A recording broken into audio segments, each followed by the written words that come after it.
Brett. Yeah. And his coaching decisions. So I pretty much follow his orders. Right. There were a couple of times where I questioned them. He wanted to cut your head off. I learned very quickly not to. But no, I mean, we train a lot and we train hard.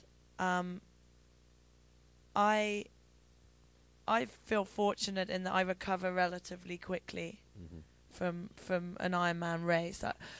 The luxury that a professional has that an age grouper doesn't is that we have the opportunity to rest every day between sessions, whereas an age grouper is trying to fit work, social life, family commitments, and everything else around their training. Whereas we can run, swim, bike, and run, and then eat and sleep. So we get that rest and recuperation between the sessions. So I think that the load that we can take in terms of training and racing is a lot more. So what I wouldn't necessarily recommend to an age grouper that they do the volume that we do, but no, maybe stick to 6.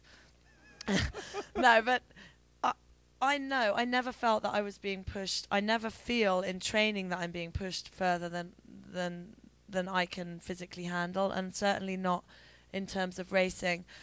The big question mark I had was, is it too much traveling? And that's something you have to really think about. The racing I recover from relatively quickly, and sometimes it's a lot easier than a training day for me. But the traveling does take it out of you, and if you're flying across time zones particularly, that is something you have to factor into. So, I mean, my races were organized so that I did limit the amount of traveling that I had to do.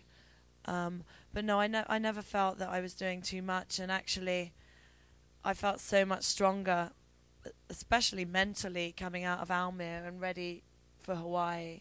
I certainly don't think that it took anything away from my performance at Hawaii, having done Almere, the World Championships. Right, World 5 weeks prior. So you go into Kona this year, and it's a little different. Last year, you could have walked down Ali'i Drive on race week and nobody would have had a clue. This year, everybody knows you. All the other women are basically saying Chrissie's the one to beat. She's undefeated. Did you feel any pressure with that? Did you feel a big difference between last year and this year? From our conversations, you felt better prepared. You felt that you could go faster, swim, bike, and run. But how the other side of it, the media, all the press conferences, all the rest of that stuff, did you just take that in, or did it weigh on you at all? It's only as pressurized as you let it be. Right. And to me, I have additional obligations, but I try and see them as a positive. Sure. It's an opportunity for me to promote triathlon, especially to promote British triathlon and women in sport. It's an opportunity for me to get important messages across. And I don't take that responsibility lightly, and it's something I really want to do, not something I feel obligated to do. Sure. So I try and look at things that way. It's also important to have a good support network around me. My manager helps me out, helps me manage my time, and perhaps takes a lot of the pressure, the other pressures away from my shoulders. Making sure that I can get to the venue to do the interview, and that it'll only last for a certain amount of time, and schedules things so that I've got rest periods and that I can get my training in. So that's very important. But no, I felt confident in my preparation, probably not as confident as other people felt for me. But yeah, no, I did feel confident. I wasn't nervous. I was really, really excited. And I was just so proud last year to win Hawaii, to have the opportunity to wear the crown for a year. And I just thought, look, I've had it for a year. If I never win it again, at least I've had it for this 1 year. So I just went into the race, I think, with that attitude. and I think that helped me. What was really cool is we do the Ironman live, and it's not that often that an athlete who's racing in about 45 minutes will come over to our set and actually sit with us and talk to us before they're going to do the biggest race of the year and potentially the biggest race of their life. But Chrissie came and sat with Huddle and myself and was calm as a cucumber, and just, you could tell that you were just anxious to get it going. You felt confident in your preparation, and you were ready to go. So during the race itself, you caught people. Your swimming was better. You caught people fairly early on the bike, and it looked like you were going to just roll away from everybody, and then you flat. And your lead that you worked so hard to build up is gone. You're standing on the side of the road.